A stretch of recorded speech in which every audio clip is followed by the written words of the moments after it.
Hello everyone, and welcome to the Dice Commando YouTube channel. I'm Andrew, with you here as always. This is the Commando Cast, a video cast about all things Star Wars Destiny. This video and others like this one are possible thanks to viewers like you. Please show your support with a like and subscribe, and be sure to hit the bell notification icon so you don't miss any new videos. If you want to get involved with the channel, consider becoming a channel member.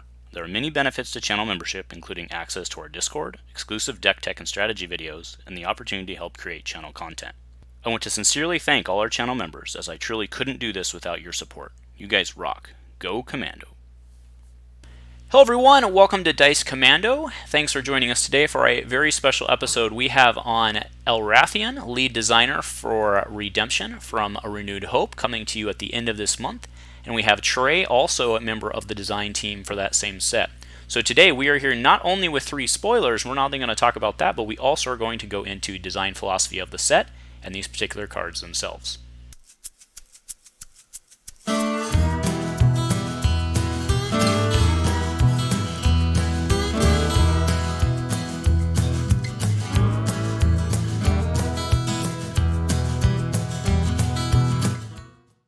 Hello everyone, thanks for joining us again today. Like I said earlier, a very exciting episode. So guys, thanks for joining us. So what I'm going to do is I'm going to turn the floor over to you guys and basically ask you who the heck you are, what your background is for those out there who don't know you, which is probably very few of the people watching, and basically why we should care. So Elrathion, turning it over to you. Who are you, man? Well, thanks for having me, Andrew. So yeah, I'm Elrathion, Olivier for my friends. I've been playing, various card games since I was a little kid. I've always enjoyed card games tremendously, and so played competitively since I was like maybe 14. Played about almost all the Star Wars games you can expect. Huge Star Wars fan.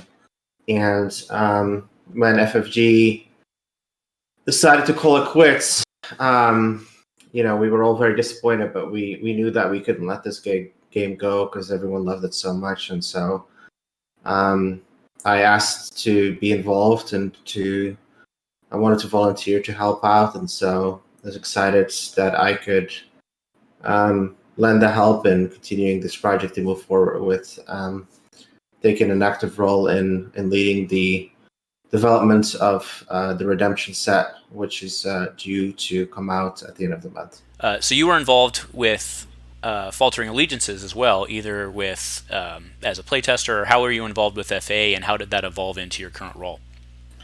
I've been an admin with the Renewed Hope continued committee, if you will, for almost a year. So I was there since the onset. However, as far as the Faltering Allegiances, my participation in the design and playtesting of that was limited. I was focused on other admin duties, if you will, we kind of talked about giving different people the opportunity to have a more active role in design, so it's not like 5 guys that just are the same people every single time and nobody else gets a chance. When we started this project, we did created a application form for designers, and the response was so overwhelming that we felt it would be unfair if we only allowed a few talented people access to the give them or at least give them the opportunity to design, but rather opening it up to a larger pool of talented candidates. All right, and then Trey, you're down there in Texas. We know that, but what else? Who are you, and what do you bring to the table? I'm a guy in his 40s who's played games his whole life, and I started playing Magic right when it came out and played it for 20 years competitively and loved that. And about the time that my interest in that started to wane, I made a trip to my game store, and it happened to be like the week after Thanksgiving of 2016, and they had this new game called Destiny, and I was instantly hooked. And so I've been playing this since before the actual release, since the pre-release weekend, and I love everything about this game, so much so that I've become a dealer. If you've ever heard of or bought anything from Kingwood Hobbies, that's me. I don't have any employees, so it's just me. My family does some stuff for me every once in a while. That's one of the hats that I wear in this community. When FFG bowed out of the production of this game, I was not on the ARH committee. I was not one of the people that clamored to be part of that originally.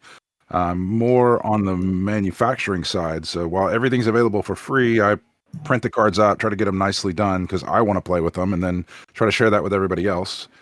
And as far as designing cards, I've always just been full of what I think were good ideas, and never really had an opportunity or put much effort into trying to design a game. And then they opened up the applications for designing for ARH, and I didn't submit it quickly enough. Well, actually, I started to submit it quickly enough, but then I realized that it was my application turned into a thesis of what the things should be and why they should be that way, and this is the card that I think should exist in every set every time if I was going to have one. And so I would, because of that, and I started writing it late one night. I was like, oh, there's way more than this, and then I promptly forgot about it.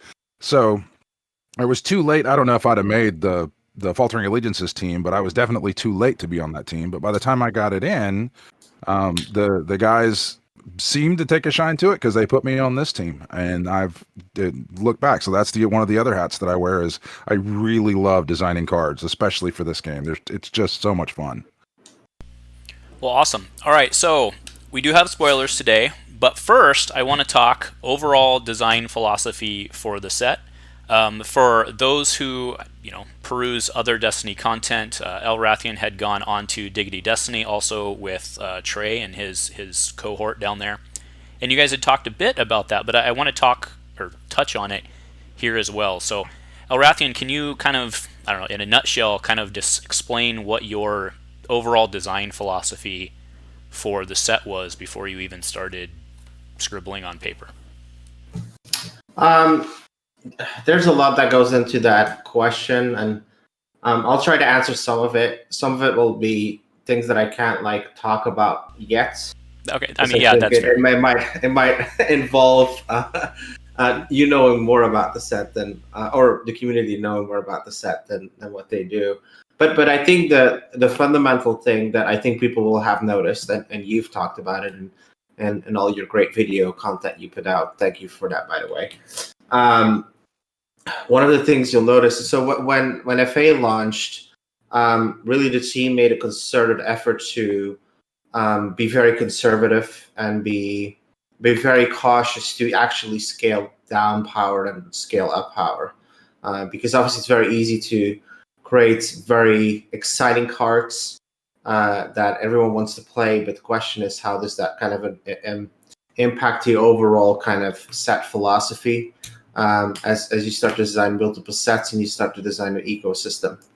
And so that was really, I think, a very prudent and wise kind of step to take for a first set. But then as the team started to be formed around the second set, we were thinking about how do we follow up from here, right?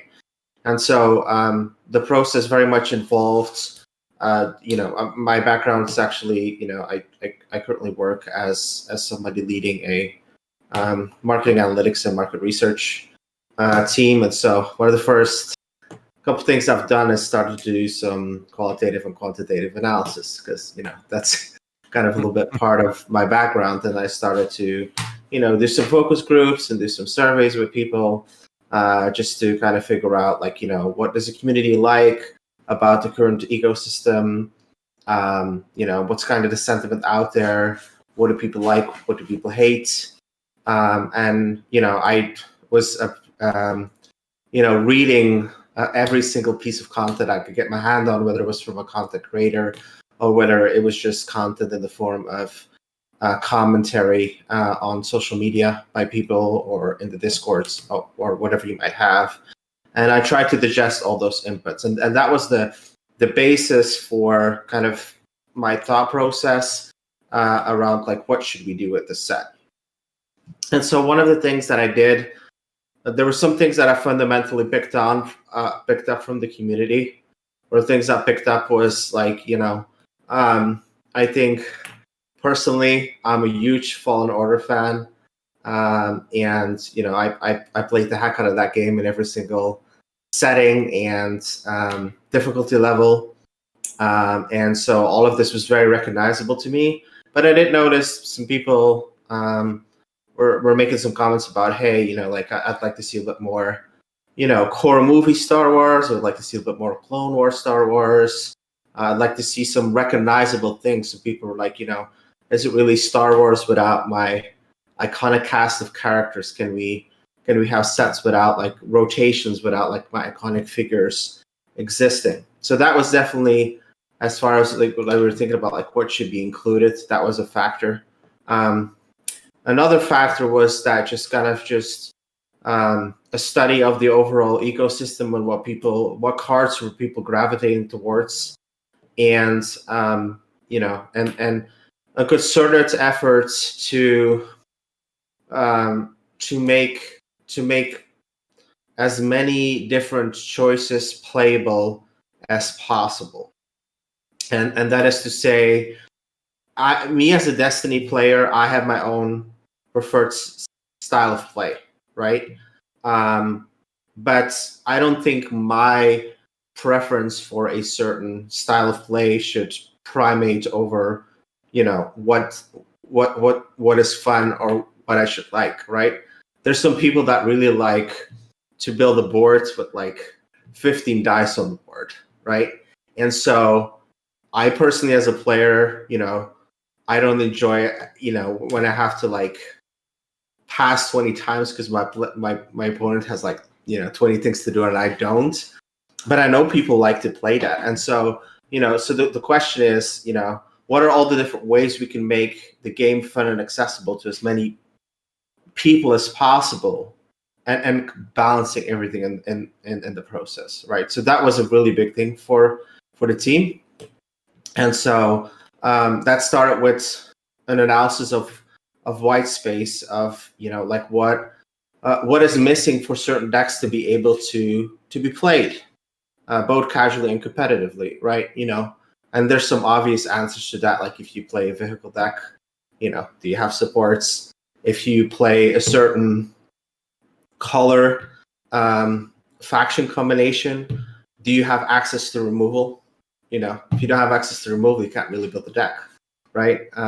So we started to really kind of look at all these white spaces and look at overall kind of like the entire current set of rotations that we had, and like, what is missing, and what does it take for people to build different archetypes, whether their preferred play style is a vehicle deck, or whether it's kind of like a bounty downgrade type of deck, whether it's like a 2-white aggro, whether it's a burn deck, whether it's a mill deck, whatever archetype they like. What can we do to patch that? And obviously, it's a set of 100 cards, a little bit more than the previous set, so we can't patch everything. But we try to think about how can we make sure that as many people as possible recognize themselves in the Destiny they love, rather than the Destiny that I love. And so that was definitely one of the core components in the design of that set. All right, so we've talked about the set. People are here for spoilers. Let's give them spoilers. So the first one up, we have Kindle Ozzel, and I just learned something. I didn't know that was his first name.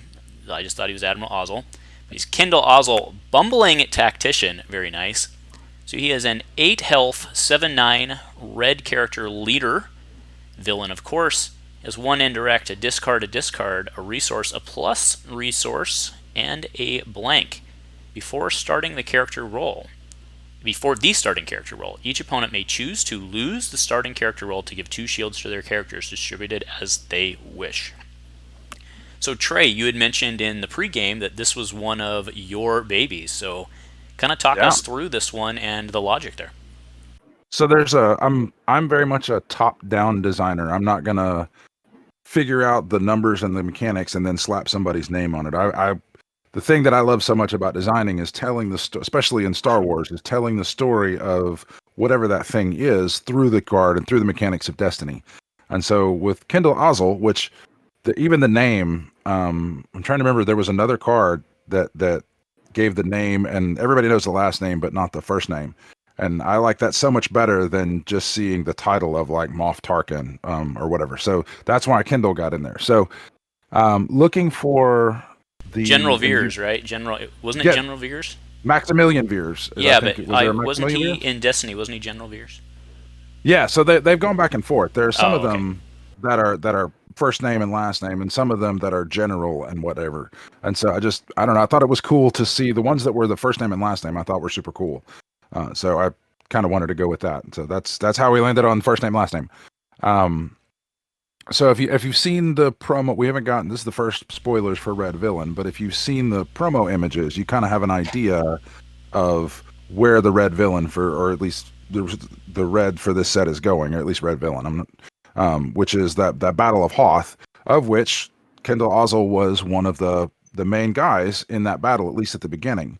And so when I'm looking for how to design Kendall Ozzel, there's a lot of just sitting in front of Wikipedia and learning everything that the world knows about different people in the Star Wars universe. And so one of the themes that I thought was that I stumbled across, or that I came across, was Kendall Ozzel is one of those career military kind of politician guys who is never very good at what he does, but he just somehow seems to continually fail upward. Like there's and I don't remember the details because it's been a while since I designed it, but there's situations where he happened to be in charge and everything went to crap, except somehow he survived, and now he's the one that has the experience to do that. So he gets promoted to the next level because he had the experience, even though he didn't really do a good job at his last post. And so that, combined with kind of how he stumbled into finding the rebel base, even though he didn't really think the rebel base would be there, led me to thinking about how would Kendall Ozzel get you to get the battlefield that if you're playing Kendall Ozzel, how do you get the battlefield in a way, like get to choose your battlefield in a way that kind of fails? And so the way that I came up with is, well, you already get, if I get to choose my battlefield, then they're going to get 2 shields. So I thought, well, just give them more shields. And so now that's kind of how Kendall Ozzel is. It's like you can totally skip the roll. If you're playing Kendall Ozzel and I'm willing to do it, I can just skip the roll and not even try to win and just say I lose, and all of a sudden now I'm getting 4 shields, which is like, I don't know, that's a lot of health to get at the beginning. But the guy playing Kendall also got what he wanted, which that just felt thematically very much to me like how Ozzel would approach a situation where he got what he wanted, but he just kind of failed to get there. Okay. So do you foresee, or in all of your playtesting, did you guys have a situation come up in which you would want to use their battlefield, so you'd each start with 2 shields? Yeah, for sure. That actually happened quite a bit, and so it was an interesting dynamic because Ozzel started a little bit different from a die perspective, because we thought like, well, that's a pretty big punishment, starting with 4 shields. But like what we started to see is that like some people actually like used it like you described, where people were using Ozzel to kind of like force a very hard decision, and they were choosing to lose, but then they're like, okay, I get 2 shields, but then I will take your battlefield, I'll take my battlefield, and kind of play different versions based on the deck they were trying to build. And so it was definitely a choice that a lot of different playtesters explored and played around. So it gives a lot of flexibility in the design. Sure. Now I see those 2 discard sides, and for 9 points, and I'm thinking this guy's pretty decent elite, actually. With those, that's a hell of a 2-point die, right? And it's a 9-point elite leader too, which is pretty good. Yeah, and I mean, one of the things I think one of the kind of the global complaints, or not really complaints, but one of the global comments coming out of FA was that Mill's not really around anymore. And I think that this guy, I mean, at least to me, it looks like it's at least worth looking at, right? So, I mean, I don't know what else is in your set, but this is a pretty damn good start with 2 of those dice for 9 points. All right, anything else on this guy, or should we go on to the next one? In a mill deck. No, I think I really enjoyed kind of the thought process that Trey had around the card, and we did some balancing. But just this idea of Oslo just kind of giving the advance notice to the rebels and just being there first, but by virtue of coming first, he gave time to prepare. And so from a thematic perspective, to me, it was kind of really exciting. And then obviously to kind of see also the strategic impact of him was really exciting. It's a very good card, but it's also intentionally a good card. Mm-hmm. That is to say that let's face it, we do come from a world of blue, a sea of blue, where blue is just ultra dominant, and so the hope is that once Redemption launches, yellow will be interesting, red will be interesting, and blue will still be interesting. But hopefully, there'll be these interesting cards that take people down a different path, and they have a difficulty choosing which color to play, or they don't have a difficulty because maybe they really love red, but they can play red, and they could feel good doing so, not only from a team perspective, but they can also feel that they won't get stomped on because they play the color of their choice. Yeah, I think we know that red as a faction identity is supposed to care about the battlefield, and this I think fits in with that theme for sure. And he does have two even though one of them's a modifier, he does have 2 resource sides, which is pretty good on a 9-point elite character. Right. Yeah, for sure. Yeah, we'll have to see if there's a 6-die start. We'll have to see once the set comes out. 6-die mill start sounds scary. Oof. We haven't seen that since like Jar Jar, have we? All right, moving on to our second spoiler. This is the Electro Hammer. So this is a 3-cost villain upgrade weapon. 1 melee, 2 melee, 3 melee, a resource, double blanks. After this die deals damage to a character, you may remove one of that character's character or upgrade dice. Thinking about this on FN, maybe. So, which one of you guys wants to take this one? Elrathion, you can talk about this one. I could talk about it.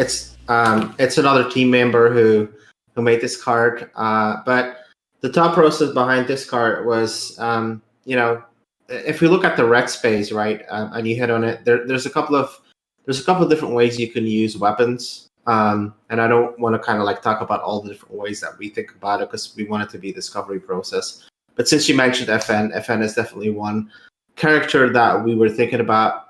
When we were designing cards, we're definitely thinking about like how can we make sure that cards that have been printed become more viable or more interesting, right? And so FN is definitely one of those cards.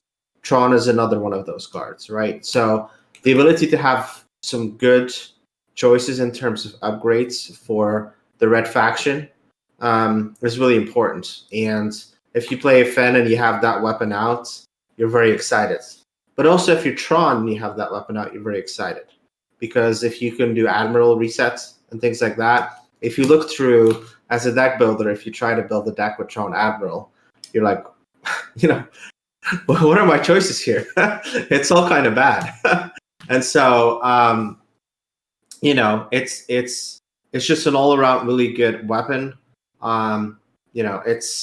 It has its deficiencies with having 2 blanks and not having redeploy, but it does have a very strong ability and a strong die. It's a card that we hope will be picked up in the right decks and will bring a lot of enjoyment to the player base, and also just give them more choices, which is one of the core tenets of Redemption, more choices for people. Mm-hmm. And you brought up a really good point with Thrawn. I think I might have forgotten that he's actually still standard legal. Yeah, definitely SOH. That's interesting. I didn't even think about him. All right. And is he's still 19, or has he been balanced? He's still 19. Okay. Yeah. All right, Trey, you got anything to add on this one? No, this is it just looks like a fun card to play. I didn't have a lot of input on this one, and just looks like a fun weapon to put in people's hands. What kind of trooper's holding this? This is, I think it's the Purge Trooper, if I'm not mistaken. Oh, and that's from the video game, right? Yeah. Okay, all in order. All right. Well, without further ado, let's move on to what I think we all agree is the big sexy. So, Blizzard 1 up on the screen right now. I see both the guys smiling. I love it. So, this is an 8-cost support vehicle. 7 range for 1, 4 indirect, 5 indirect, 6 indirect, 4 discard, but it does have a blank. Discard's cost cannot be decreased. After you activate this support, you may roll a set-aside copy of this die into your pool. Set that die aside after it is resolved or removed. Now, I do want to ask a clarifying question for the team. So, Elrathion, it says this card's cost cannot be decreased. May I play it for free? No, you may not. Because that would still be decreasing the cost, correct? Yes, and the rulebook it says free is decreased to 0. Correct. So, thank you. Like I said, just a clarifying question. Now, I also want to give a shout out. Both of these gentlemen, like me, we're all old men who've played card games forever. Right now, I'm putting up Blizzard 1 from the old Star Wars Decipher game. You may notice a distinct similarity in how the two walkers are in the same position. So I don't know if anybody on the design team had anything to do with that, but the two cards look damn similar. So, maybe. All right. So the Star Wars Destiny version of Blizzard 1 is now back up on the screen. So this guy's a monster. Tell me about it. So this is, first of all, Blizzard, the names of the AT-ATs that were on Hoth is something I had to go learn. I knew what they were, but it's on your plate to design the first AT-AT that's going to see play. You really want to get it right. And so I went and read all about the Assault of Hoth under General Fears and the AT-ATs and like how they moved and what they did. It was very eye-opening. And so Blizzard is the name of the group of 4 AT-ATs. And so Blizzard 1, when you're watching the movie and you see the 2 drivers with Veers in the background, that's actually Blizzard 1. And so that is the AT-AT that we're recreating here. So this was let's sit down and design the biggest weapon the game has seen so far. And it was kind of looking at all the different pieces, like the ATST was a big portion of that. This is where we have with an ATST, and how can we make it bigger, but not being so ridiculously big that no one will ever get a chance to play it. So that was kind of where we landed on the 8 cost, and then the die is just kind of scaled up. We were able to look and see at the die.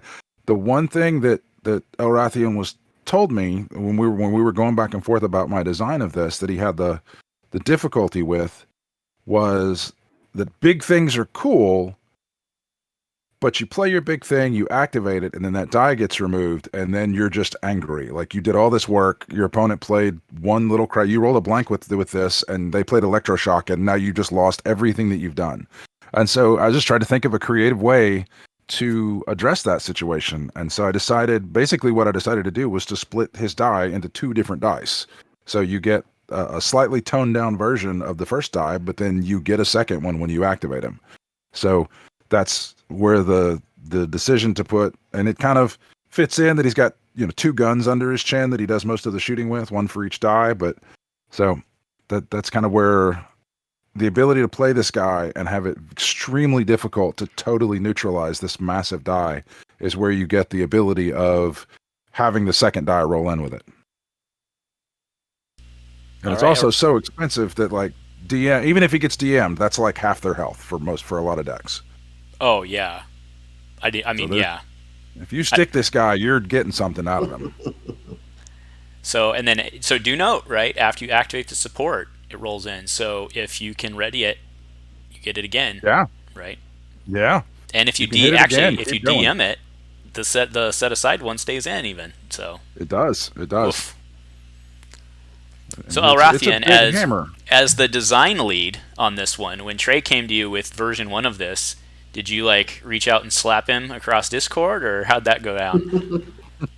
Well, the first thing, so the first thing that I something that's very important to me with cards like this is like I'm okay with them existing, but they have to be paid for fairly. And so that was one of the first things that I discussed with Trey is like, under no circumstances can this card be played for free or even be played decreased. Like there's just no way it can happen. So that was kind of a big discussion point. So it's like, is that needed? Well, if we look in kind of the previous block, we have and the names escape me. We have the card right now, but we have a 2-cost event that you can play a vehicle from hand for free. And so, like there's just no way that was going to fly.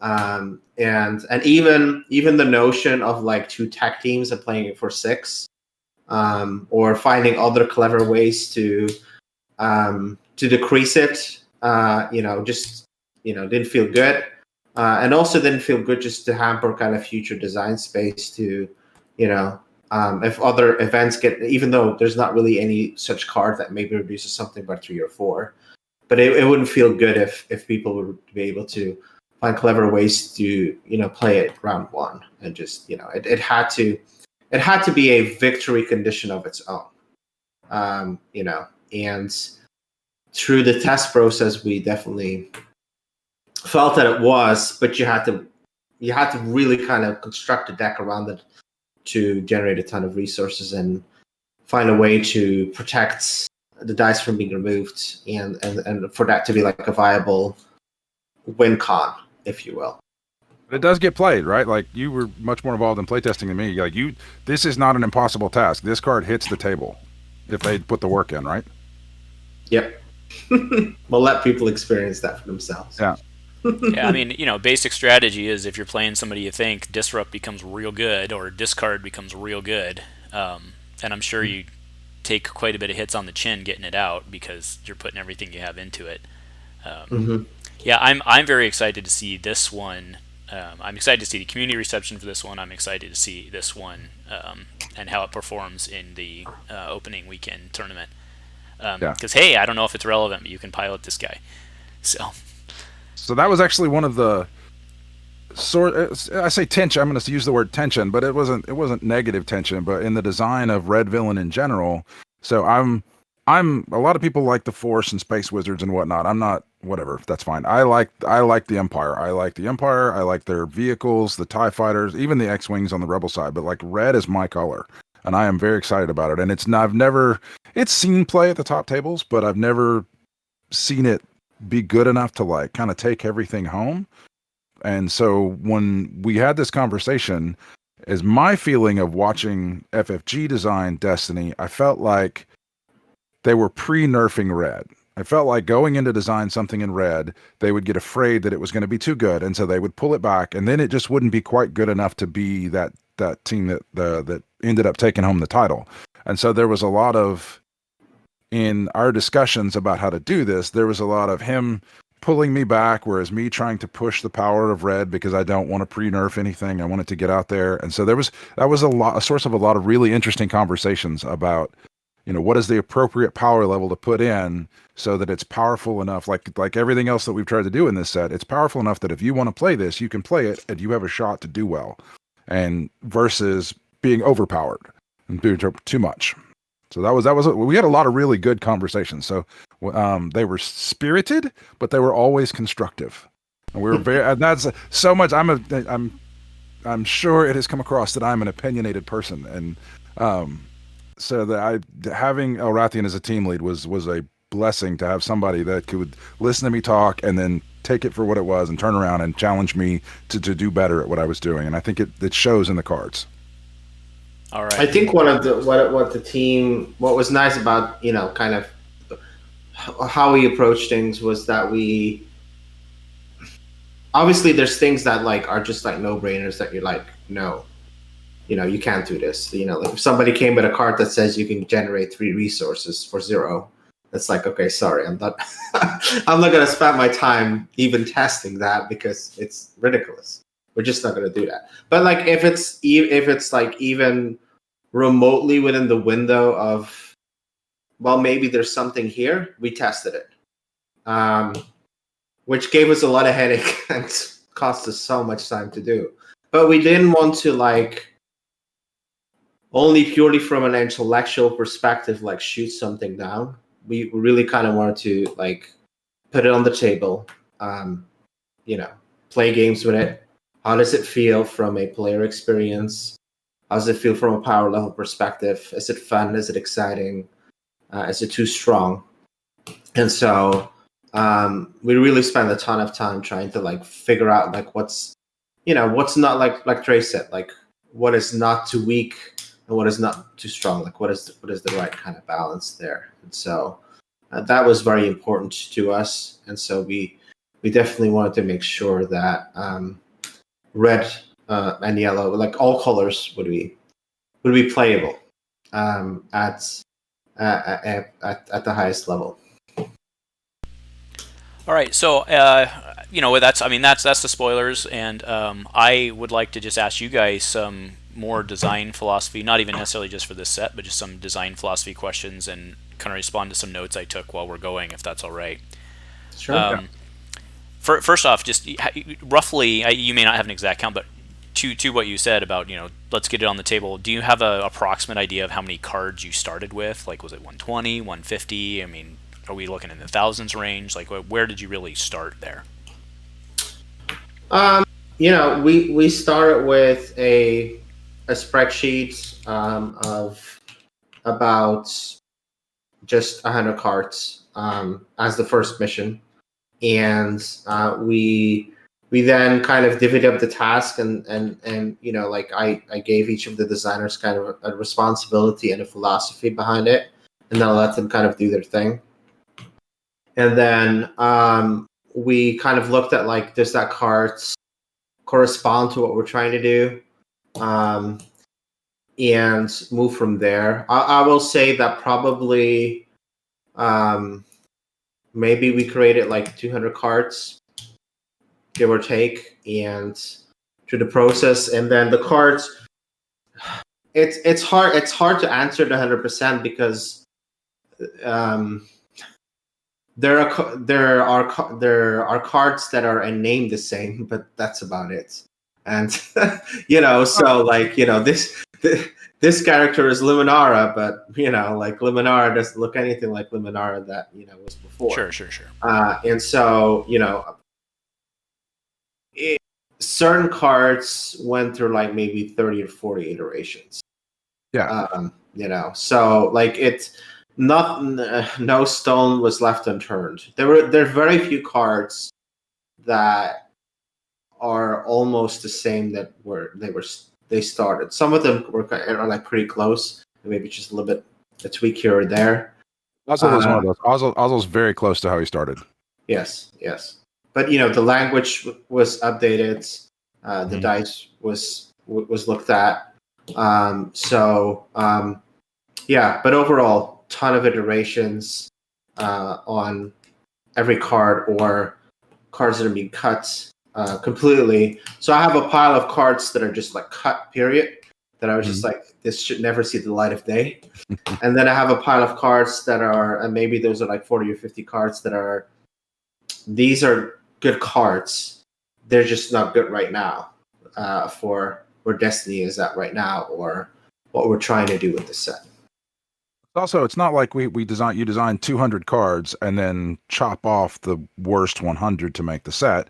It was, we knew at the beginning, Elrathion knew that we wanted about 100 cards, and so you would get, what is the third character in this particular color and set, and they would say, we get designed, and then we'd look at it and be like, well, not that one, and then so then that one get wiped out, and then you replace that with something else. So it's just an iterative process where you're trying to fill. What are the characters for this color, and what are the supports for this other, for Hero Blue or whatever it is. All right. So something you had said earlier, very early on, kind of Elrathion, when you were giving us design philosophy, is you had basically said, what needs to be in a set. So the kind of the question I have out there is this is set 12. That means set 13 is going to be another rotation. So what are we looking at from a I mean, I know reprints is, I'm not necessarily holding your feet to the fire on what's going to be reprinted. That's not what this is. But fundamentally, what does Destiny need, in your opinion, at a basic level to be Destiny? Like, do we have to have a field medic in an isolation, or, I guess turn it over there? Yeah, that one will be. I'm gonna stay kind of surface level on that answer there. I will say that yes, we think reprints, and by reprints, let me just clarify. For me, reprint is declaring a card standard legal. It doesn't mean necessarily that we're going to be creating that card with an altered art or whatever, or but Sure, I'll put the legal reprint, disclaimer across the screen, yes, right? But yeah. yes. So yes, we believe, number one, we believe that reprints are very important. Number two, we also believe that people like to play with their own cards from FFG and not just our cards. So there will never be, and we'll talk more about that as we'll issue some more communication to the community around that in the near future, because you've had a lot of internal dialogue about that. But there will never be a time where all your cards of FFG become irrelevant. We don't seek to replace FFG and say, okay, rotation happens, now it's ARH, and all the cards are ARH. That's not our intent. That's not our philosophy. We know that people like to play their FFG cards, and they will always be part of the fabric of whatever we create. And so we have had a ton of conversation about, what does rotation look like? At what point do we rotate? At what point are there enough cards to do so? And if we do rotate, how do we make sure that there is a good enough bed of existing FFG cards so that it still feels like Destiny from FFG and not just Destiny from ARH? Sure, and yeah, I don't envy that task. Sorry guys, my camera cut out. We are cutting in back. We were talking about reprints, and I'm not exactly sure where we cut out, but Trey was going to cut in with some comments. So when you're, first of all, on the set, so if this is set 12, I know set 10 was going to be Wild Horizon. So wherever factors into any sort of rotation is going to be that set 10 is just a hole that will probably never be filled. But on the reprint idea, in addition to wanting to be able to play with your older cards, some cards are just super elegantly designed. And like one of the ones you mentioned was Field Medic. And you pay 1 resource, you spend a card, you heal 2. That's a very red hero thing to do. So there's no really reason, like, why would you create that again, doing some other way to try and just use that card? So that's another thought behind. No, I appreciate you saying that, because you also see, we're going in a advanced game theory here, right? But you start to see sideways creep, right? If you guys were to do a, synonym for field medic, right? Mm-hmm. We'd now have 2 field medics, which would affect the available card pool from Infinite.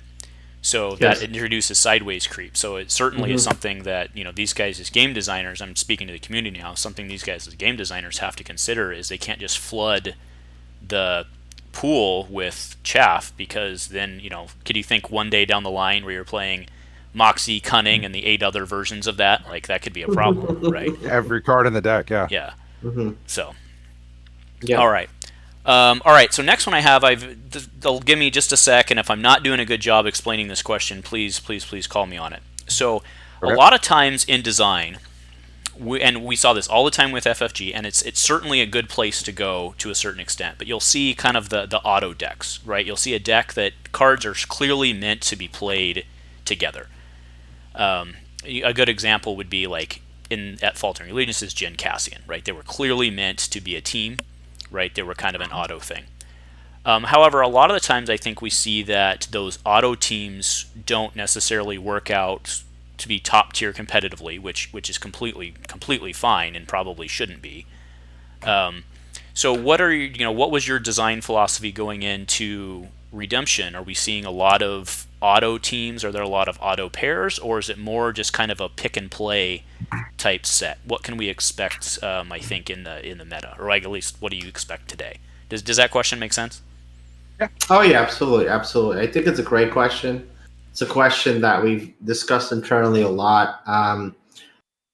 There's some things that are leaning itself a little bit more to kind of the obvious pairing.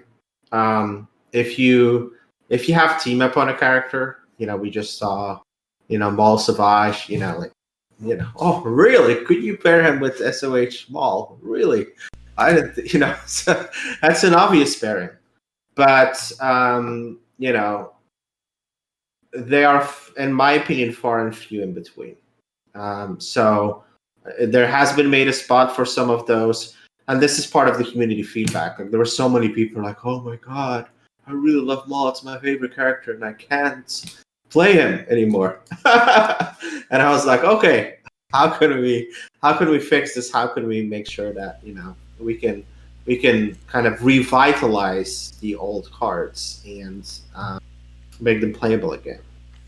And I think from what I've seen, at least with the limited spoilers, I think as of today when we're shooting this, I think these are the 15th spoilers, I think. So we've seen a lot of middles, or a fair amount of middles, and I think that's one of the better ways in Destiny to get around that problem, because a middle can play with basically any middle, right? A 14 or a 15 can play with a 15 or a 16 or so on. Whereas, an abundance of 21, 22-point characters or 19-point characters, whatever it is, they don't have that same flexibility. So, at least from the spoilers we've seen, I know when Leia dropped, people were talking for hours about who you could play Leia with. Yep. Right?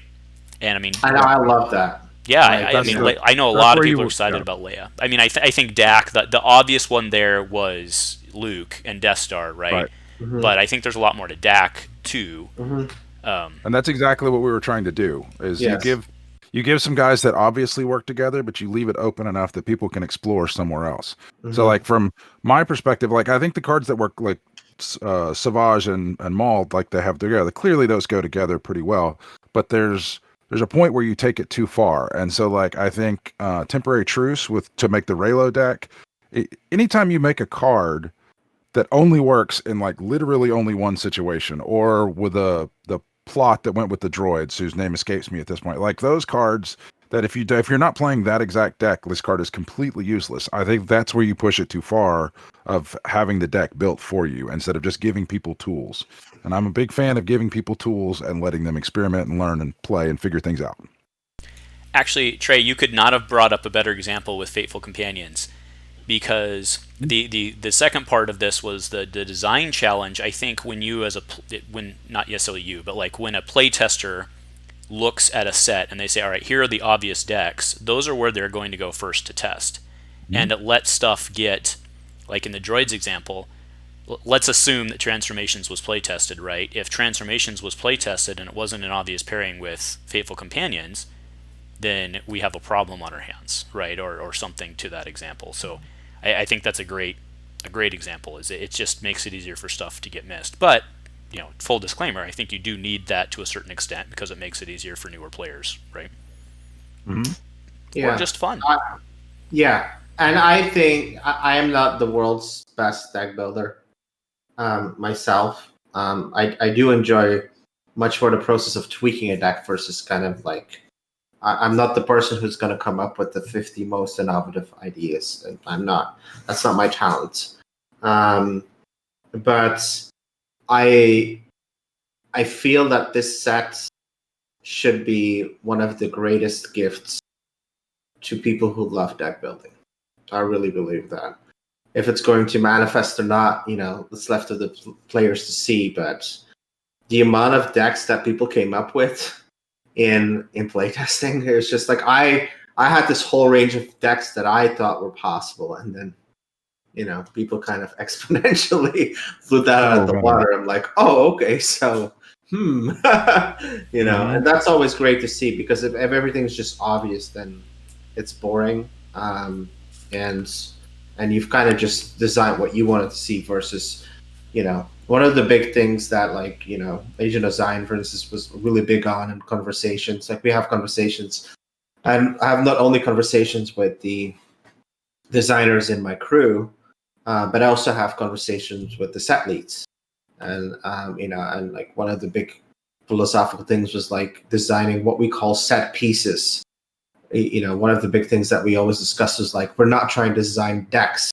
We're designing set pieces, and so if we're trying to go like, okay, like I want this deck to be good, and we just kind of create 6 cards for that deck to be good, then we're probably heading in the wrong direction. There's nothing wrong with creating some cards for some archetype that really needs love, but if it's only can be used in this very narrow stream, and it's just trying to build a deck, create a deck that you really love, then you might be pushing it too far.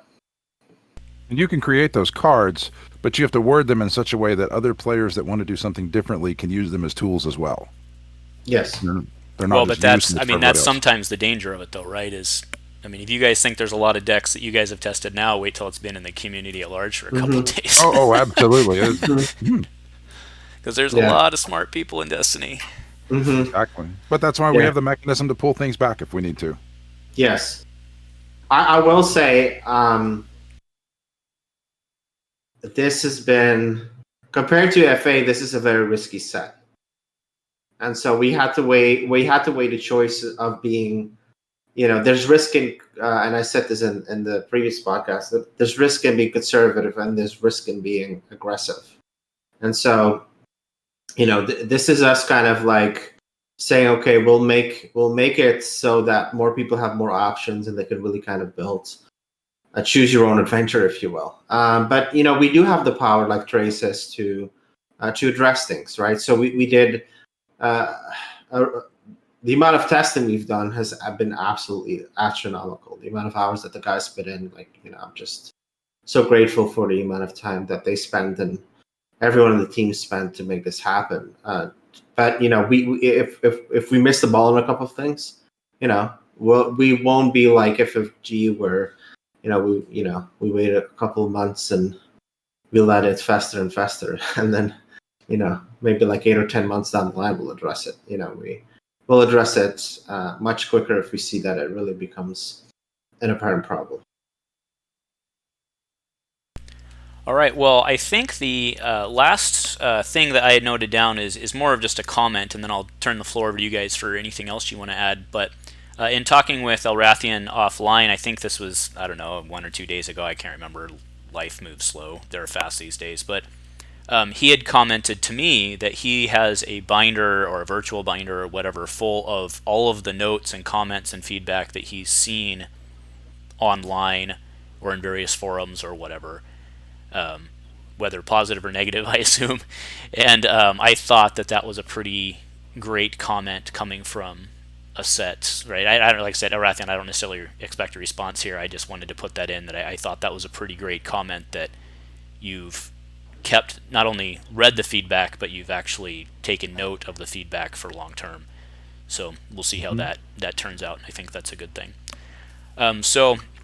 Trey, I'm going to give Elrath final word. So let's go to you, man. Right. Anything else you want to say? Before we get out of here?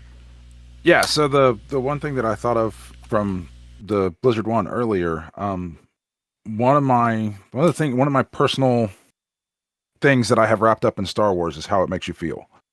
And I strived in all the cards that I created. I wanted to evoke some feeling, and achieve that to varying degrees of success. But Blizzard 1 is the one that I think that really nails that feeling of either you're playing it and you now have this massive feeling of power, or even more so of sitting on the other side and seeing seeing Blizzard 1 hit the table, and within the confines of the game, just feeling that fear that that the end is coming.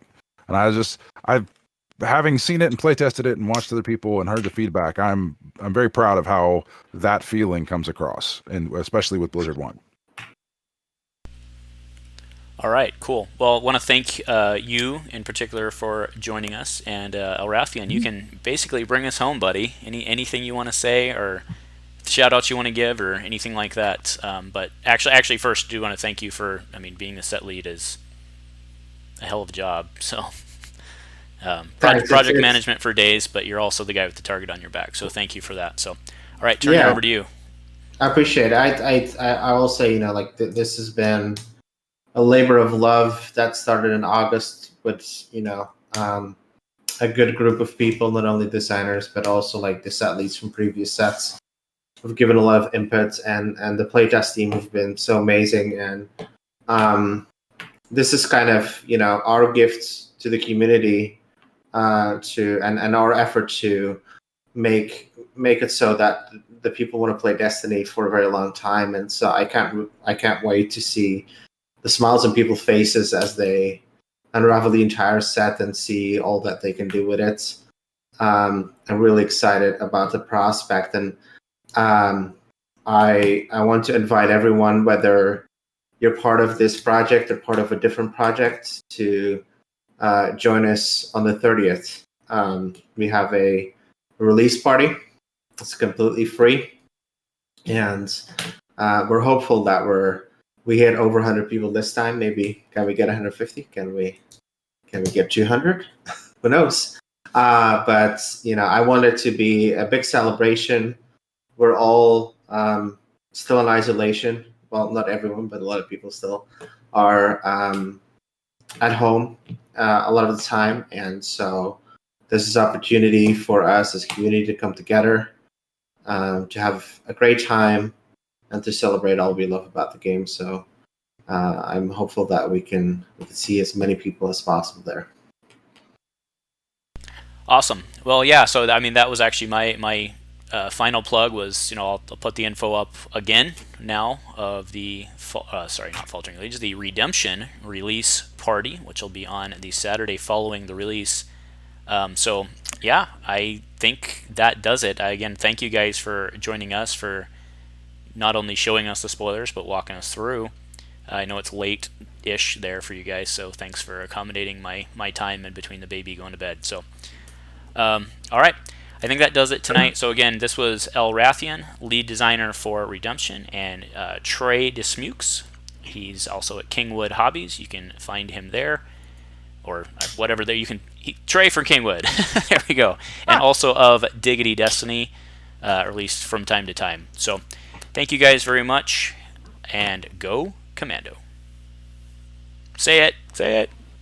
Go Commando. Go Commando.